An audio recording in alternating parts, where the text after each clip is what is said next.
Pourquoi vouloir décomposer l'entreprise, qui est un système, où tout est par nature interrelié, en processus distincts? Toute entreprise poursuit une finalité dans le cadre de sa mission et de son rêve réaliste, sa vision. Elle veut par exemple devenir la deuxième en Europe dans son domaine dans les 5 ans. Pour ce faire, il faut bien qu'elle conçoive les bons produits-services, qu'elle les produise, qu'elle les commercialise, qu'elle les délivre, qu'elle gère son potentiel humain, etc. Il est bien de pouvoir nommer et manager ces sous-finalités, indispensables à la performance globale de l'organisation. Chacun de ces mécanismes, le plus souvent interfonctionnels, ce sont les processus de l'organisation. Une première méthode est une analyse systémique de l'organisation. Mais si je suis par exemple directeur marketing ou pilote du processus commercialisé, mes processus à manager sont alors par exemple constituer l'offre, gérer les campagnes de pub, segmenter les clients, analyser les marchés, gérer les contacts. On voit donc que la liste totale des processus peut être très importante. À chaque niveau de responsabilité, chaque niveau peut avoir ses processus à manager. Les listes de processus sont alors un peu comme des poupées russes.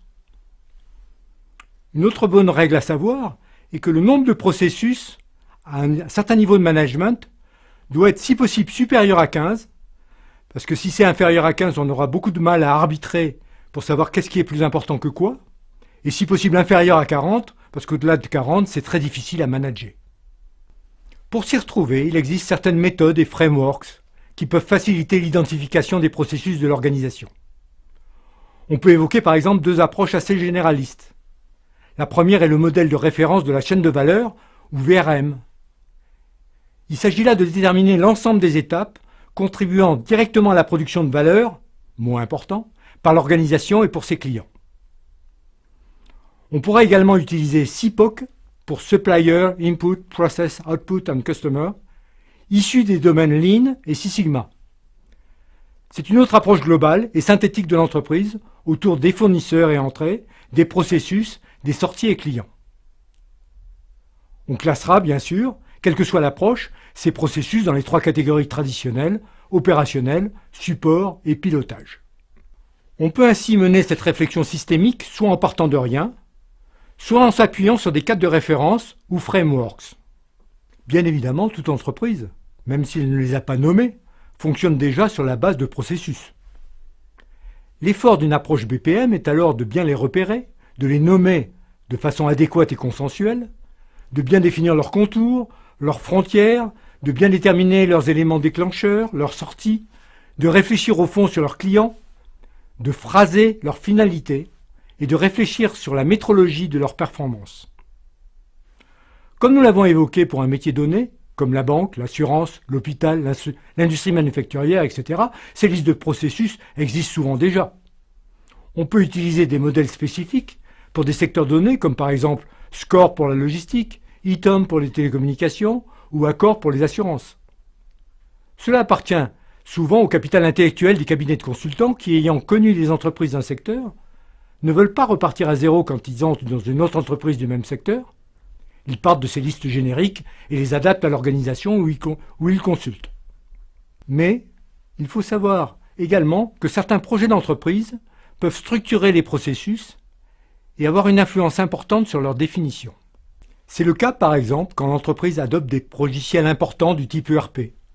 Ces logiciels définissent implicitement des processus, dans une certaine logique structurante. Un sujet est alors de savoir si on veut coller à ces logiques et s'y adapter, ou privilégier la logique de processus originaux de l'entreprise. Certains métiers peuvent aussi avoir des pratiques assez semblables, presque universelles pour le secteur. C'est le cas par exemple en informatique. Pour un DSI, pour un responsable informatique, il est stupide d'essayer de se réinventer la liste de ces processus. Ce sera toujours des choses comme gérer l'investissement informatique, installer des systèmes et les valider, gérer les projets, évaluer les risques, assister les clients, etc. Ces listes de processus ont été formalisées, par exemple par ITIL en production, par COVID-5 pour l'ensemble des problématiques de gouvernance des systèmes d'information. Certes, ces listes de processus ne sont pas gravées dans le marbre. Elles peuvent et doivent évoluer dans le temps et être adaptées à l'organisation. La montée de l'entreprise digitale amène notamment à des réexamens profonds. Certains changements sont aussi parfois inhérents à des évolutions plus ou moins brusques du marché ou de la concurrence, comme on peut le constater actuellement avec les phénomènes d'ubérisation par exemple. Dernier point, il faut également discuter les processus qui sortent des frontières de l'entreprise. Quel processus, quelle partie de processus doit-on sous-traiter? Quelle alliance faire pour certains processus? Une réflexion additionnelle devra être menée sur l'entreprise étendue, les processus étendus, ceux qui sont partagés, sous-traités ou coopératifs avec des processus d'autres organisations, sous-traitants, fournisseurs, partenaires, etc. C'est un nouveau champ qu'il va falloir étudier.